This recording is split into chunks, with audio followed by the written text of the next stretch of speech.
Morning ಇಟ್ನಾಳವರು ನನಗೆ 2-3 ದಿನದಿಂದ ಹೇಳ್ತಾಯಿದ್ರು, ಸರ್ ಇಂಥದ್ದು ಒಂದು ಕಾರ್ಯಕ್ರಮ ಬೆಳಗಾವದಲ್ಲಿ ಮಾಡ್ತಾಯಿದ್ದೀವಿ, ದಯವಿಟ್ಟು ಬನ್ನಿ ಅಂತ. ನಾ ಮಾನಿಂಗ್ ಇಟ್ನಾಳವ್ರಿಗೆ ಹೇಳಿದೆ, ನ್ಯೂಸ್ ಫಸ್ಟ್ ಇವರು ಮತ್ತು ಈ ಏನು ವಿಚಾರ ಸಂಕಿರಣದು ಹೆಂಗೆ ಕನೆಕ್ಟಿವಿಟಿ ಅದ. ಆ್ಯಕ್ಚುಲಿ ತಮಗೆ ಗುರ್ತಿದ್ದಂಗೆ ಇದು ಶುಗರ್ ಫ್ಯಾಕ್ಟ್ರಿ, ರಿಸರ್ಚ್ ಸ್ಟೇಷನ್ ಮತ್ತು ರೈತರು ನಾವು ನೀವು ಮಾಡುವಂಥ ಕೆಲಸ ಅದು ಇವತ್ತು ನ್ಯೂಸ್ ಫಸ್ಟ್ ಅವರು ಮಾಡ್ತಿದ್ದಾರೆ.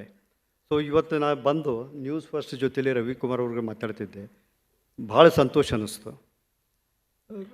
ಮೊಟ್ಟ ಮೊದಲು ಇಷ್ಟು ದಿನ ಏನಾಗ್ತಿತ್ತು ತಮಗೆಲ್ಲರಿಗೂ ಗುರ್ತಿದ್ದಂಗೆ ನಮ್ಮದು ರೈತರದು ಭೇಟಿ ಸೆಪ್ಟೆಂಬರ್ ಅಕ್ಟೋಬರ್ ಒಳಗೆ ಆಗ್ತಿತ್ತು. ಕ್ರಷಿಂಗ್ ಸೀಸನ್ ಏಪ್ರಿಲ್ ಒಳಗೆ ಮುಗಿತಿತ್ತು. ಸೆಪ್ಟೆಂಬರ್ ಅಕ್ಟೋಬರ್ ಒಳಗೆ ತನಕ ನಿಮ್ಮದು ಭೇಟಿ ಆಗ್ತಿದ್ದಿಲ್ಲ. ನಮ್ಮ ಮಾಲಕರು ಕೇಳ್ತಿದ್ರು, ನಿಮ್ಮ ದಾಂಡಿಯಾ ಪ್ರೋಗ್ರಾಮ್ ಯಾವಾಗ ಚಾಲೂ ಮಾಡ್ತೀರಪ್ಪ ಅಂತ. ಬಟ್ ಈ ವರ್ಷದಿಂದ ನಾನು ನೋಡ್ಲಿಕ್ಕೆತ್ತೀನಿ, ಸುಭಾಷ್ ಅಣ್ಣವ್ರದವರು, ಚುನ್ನಪ್ಪಣ್ಣ ಪೂಜಾರಿ ಹೋದವರು, ಈ ವರ್ಷ ಏನು ಏಪ್ರಿಲ್ ಒಳಗೆ ನಾವು ನಮ್ಮ ಕ್ರಷಿಂಗ್ ಸೀಸನ್ ಮುಗಿಸಿದ್ದೀವಿ, ಮೇ ಒಳಗಿದ್ದು ಹಿಡಿದ ರೈತರ ಮುಖಂಡರು ಫ್ಯಾಕ್ಟ್ರಿ ಜೊತೆಲಿ ಬಂದು ಅವರು ಹೇಳ್ತಾರೆ, ಸರ್ ಪ್ರತಿ ವರ್ಷ ನಾವು ನೀವು ಜಗಳಾಡೋಕ್ಕಿಂತ ಒಂದು ಬಾಂಧವ್ಯದಿಂದ ಏನಾದ್ರು ಕನ್ಸ್ಟ್ರಕ್ಟಿವ್ ಆ್ಯಕ್ಟಿವಿಟಿ ಮಾಡ್ಕೊಳ್ಳೋದಂತ ಅವರು ಕೇಳಿದ್ರು. ತುಂಬ ಧನ್ಯವಾದಗಳು. ಆ ಪ್ರಕಾರ ನಮ್ಮದು KJ Somaiah applied agriculture research station Sameerwadi ಒಳಗದ. ನಮ್ಮದು ಕಾರ್ಖಾನೆ ಸಾಧಾರಣ 52 ವರ್ಷದಿಂದ ನಾವು ಮಾಡ್ತಿದ್ದೀವಿ. KJ Somaiah applied agriculture research station ಈ ವರ್ಷ ಏಪ್ರಿಲ್ ಒಳಗೆ ನಾವು ಮೀಟಿಂಗ್ ಮಾಡಿದಾಗ ನೋಡಿದರೆ ನಿಮಗೆ ದುಃಖ ಆಗ್ತದೆ. ರೈತರು ಕಬ್ಬಿನ ಇಳುವರಿ 32 ಸರಾಸರಿ 32 ಟನ್ ಬರ್ತಾಯಿತ್ತು. ಆವಾಗ ನಾವು ಎಲ್ಲರೂ ಕೂಡಿಸಿ ವಿಚಾರ ಮಾಡಿಕೊಂಡೆ, ಯಾಕಂದ್ರೆ ಈಗ ತಮಗೆ ಗುರ್ತದೆ ಪ್ರತಿ 15 ಕಿಲೋಮೀಟ್ರಿಗೆ ಒಂದೊಂದು ಶುಗರ್ ಫ್ಯಾಕ್ಟ್ರಿ ಆಗಿದೆ. ನಾವು ಅವ್ರದ್ದು ಕಬ್ಬು ತೊಗೋತೀವಿ, ಇನ್ನೊಂದು ಕಬ್ಬು ತೊಗೋತಾರೋ. ಹೀಗಾಗಿ ಈಗ ಇವರು ಸತೀಶ್ ಅಣ್ಣವರು ಜಾರಕಿಹೊಳಿ ಸಾಹೇಬ್ರು ಹೇಳಿದ್ರು, ಈಗ ನಮ್ಮದು ಎಲ್ಲರದು ಫೈನಾನ್ಷಿಯಲಿ ವಯಬಿಲಿಟಿ ಏನದ, ಫೈನಾನ್ಷಿಯಲ್ ಸ್ಟ್ರೆಂತ್ ಭಾಳ ಪ್ರತಿ ವರ್ಷ ವೀಕ್ ಹಾಕೋತ ಹೊಂಟದ. ಕಾರ್ಖಾನೆ 3-4 ತಿಂಗಳು, it is a seasonal industry. ಮೊದಲು 5-6 ತಿಂಗಳ ತನಕ ನಾವು ಕಾರ್ಖಾನೆ ನಡೆಸ್ತಿದ್ದೀವಿ. ಇವತ್ತು 90 ದಿನ 100 ದಿನ ನಾವು ಕಾರ್ಖಾನೆ ಮಾಡಬೇಕಾದ್ರೆ ಸಾಕಷ್ಟು ಪ್ರಯತ್ನ ಮಾಡಬೇಕಾಗ್ತದೆ.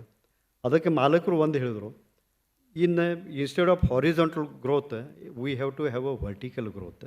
ಇದು ಹೆಂಗೆ ಸಾಧ್ಯತೆ ಅಂದರೆ ಲಾಟ್ ಆಫ್ ಸೆಮಿನಾರ್ ಮಾಡ್ಕೋಬೇಕು, ಟೆಕ್ನಿಕಲ್ ಎಕ್ಸ್ಪರ್ಟ್ಸ್ ಕರೆಸಿ ಅವ್ರು ಕೂಡ ಮಾತಾಡಿಸ್ಬೇಕು.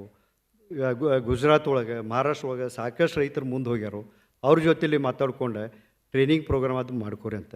ಆ ಪ್ರಕಾರ ಸುಭಾಷಣ್ಣ ನಿಮಗೂ ಗುರ್ತದೆ, ಚುನಪ್ಪಣ್ಣ, ನಾವು ನಮ್ಮ ಗೋದಾವರಿ ಬಯೋ ರಿಫೈನರೀಸ್ ಲಿಮಿಟೆಡ್ದಿಂದ ಈಗ ರೈತರ ಜೊತೆಲಿ ಸಂಪರ್ಕ ಬೆಳೆಸ್ತಾ ಇದ್ದೀವಿ. ರೈತರಿಗೆ ಹೊಸ ತಳಿ ಕೊಡ್ತಾ ಇದ್ದೀವಿ.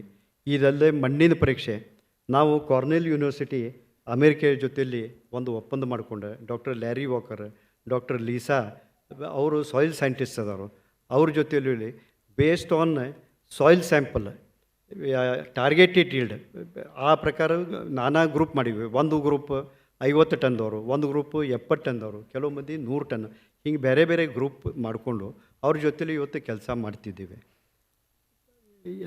ಇದು ಒಂದು ಸಂತೋಷದ ಸುದ್ದಿ. ಅಂದರೆ ನಮ್ಮ ರೈತ ಬಂದವರು ಇದಕ್ಕೆ ಮೆಚ್ಕೊಂಡು ಅವರು ಮುಂದೆ ಬರ್ತಾಯಿದ್ದಾರೆ. ಎಲ್ಲರೂ ಕೂಡಿಸಿ ಇದು ಮಾಡ್ಕೊಂಡು ಹೋದರೆ ನನಗೆ ಮುಂದಿನ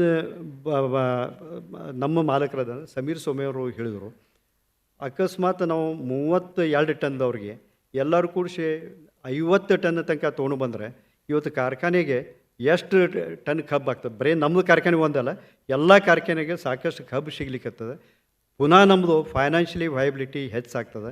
ಆ ಪ್ರಕಾರ ನಾವು ನೀವು ಎಲ್ಲರೂ ಮಾಡಿಕೊಂಡು ಅಂತ ಹೇಳಿ ಆ ಪ್ರವೃತ್ತಿ ಮೇಲೆ ನಾವು ಶುರುವಾತಿಗೆ ಮಾಡಿದ್ವಿ. ಇವತ್ತು ಇಂಥ ಒಂದು ಕಾರ್ಯಕ್ರಮದಲ್ಲಿ ಈಗ ಎಲ್ಲರೂ ಹೇಳಿದಂಗೆ ನಿಮ್ಮದು ಪಾರ್ಟಿಸಿಪೇಷನ್ ಅತಿ ಮುಖ್ಯ. ನೀವು ಒಂದು ಈ ಕಾರ್ಯಕ್ರಮಕ್ಕೆ ಗೌರವ ಬರಬೇಕಾದ್ರೆ ನೀವು ಮಾತಾಡಿಸ್ಬೇಕು, ಮಾತಾಡಿಸಿ ಹೊಸ ತಂತ್ರಜ್ಞಾನ ಹೆಂಗೆ ಅಳವಡಿಸ್ಕೋಬೇಕು ಅದು ಭಾಳ ಇಂಪಾರ್ಟೆಂಟ್. ನಾವು ನಮ್ಮ ಅಗ್ರಿಕಲ್ಚರ್ ರಿಸರ್ಚ್ ಸ್ಟೇಷನ್ ಒಳಗೆ ನೋಡ್ಕೊಂಡು ಬಂದೀವಿ ರೀ. ಇದ್ದಾರೆ ಅವ್ರ ಜೊತೇಲಿ ನಾವು ಕೂಡಿ ಅವ್ರ ಜೊತೇಲಿ ಕೇಳಿದಾಗ ಅವ್ರ ಕಡೆಯಿಂದ ಸಾಕಷ್ಟು ನಮಗೆ ಇನ್ಫಾರ್ಮೇಷನ್ ಟೆಕ್ನಿಕ್ಸ್ ಅವ್ರ ಕಡೆಯಿಂದ ನಾವು ಕಲ್ಕೊಳಿಕತ್ತೀವಿ. ಹೀಗಾಗಿ ನೀವು ಮುಂದುವರಿಯೋನು. ಇವತ್ತು ಹೆಚ್ಚು ನಾ ಟೈಮ್ ತೊಗೊಳ್ಳೋದಿಲ್ಲ, ಯಾಕಂದ್ರೆ ನಾನಾ ಟೆಕ್ನಿಕಲ್ ಸೆಷನ್ಸ್ ಅದಾವೆ. ಮತ್ತು ತಾವು ಇವತ್ತು ಒಪ್ಕೋತೀರಿ, ಇವತ್ತು ನ್ಯೂಸ್ ಫಸ್ಟ್ ಚಾನಲ್ದವರು ಏನು ಇದು ಪಾಯ ಹಾಕಿಕೊಟ್ಟರು, ಇಲ್ಲಿಗೆ ನಿಂದ್ರಿಸೋದು ಬೇಡ. ರವಿಕುಮಾರ್ ಸಾಹೇಬ್ರೆ, ನಿಮಗೆ ನಾನು ಬಾಗಲಕೋಟೆ ಡಿಸ್ಟ್ರಿಕ್ಟ್ ಒಳಗೆ ನಮ್ಮ ಕಾರ್ಖಾನೆಗೂ ತಾವು ಬಂದು ಅಲ್ಲಿಯೂ ಇಂಥದ್ದು ಒಂದು ಕಾರ್ಯಕ್ರಮ ಮಾಡ್ಕೊಳ್ಳೋನು ಎಲ್ಲ. ಇದು ಒಂದು ಏನ್ರಿ ಬೇಸ್ ಬಂದು ಕೊಟ್ಟರು, ಇದು ನಿಮಗೆ ನಾನು ಭರವಸೆ ಕೊಡ್ತೀನಿ. ನಾವು ಮತ್ತು ರೈತರು ಕೂಡಿಸಿ ಇನ್ನು ಇದು ಯಾಕಂದ್ರೆ ಒಮ್ಮೆ ಇಗ್ನಿಷನ್ ಕೊಟ್ಟಿವಿ, ಅದು ನಿಂದಿರೋದಿಲ್ಲ. ನಾವು ಬಾಗಲಕೋಟೆ, ಬೆಳಗಾವಿ, ಬಿಜಾಪುರ ಡಿಸ್ಟ್ರಿಕ್ಟ್ಸ್ ಅವರು ಭಾಳ ಮುಂದೆ ತೊಗೊಂಡು ಹೋಗ್ತೀವಿ ಅಂತ ನಿಮಗೆ ಆಶ್ವಾಸನೆ ಕೊಡ್ತೀನಿ. ಮತ್ತು ಕಡಿದು ನ್ಯೂಸ್ ಫಸ್ಟ್ ಚಾನಲ್ದವರು ನೀವು ಇವತ್ತು ಏನಿದು ಕಾರ್ಯಕ್ರಮ ಮಾಡಿಕೊಟ್ರಿ, ಅದಕ್ಕೆ ನಮ್ಮ ರೈತ ಬಾಂಧವರ ಪರವಾಗಿ, ನಮ್ಮ ಎಲ್ಲ ಫ್ಯಾಕ್ಟ್ರಿ ಪರವಾಗಿ ನಿಮಗೆ ಅನಂತ ಧನ್ಯವಾದಗಳು. ನಮ್ಮ ಎಲ್ಲ ರೈತ ಬಾಂಧವರಿಗೆ ಒಂದು ಕಳ್ಕಳಿ ವಿನಂತಿ, ಇವ್ರಿಗೆ ಒಂದು ಜೋಳ ಚಪ್ಪರೆ ಬಾರಿಸ್ಬೇಕಂತ ಕೇಳ್ತೀನಿ.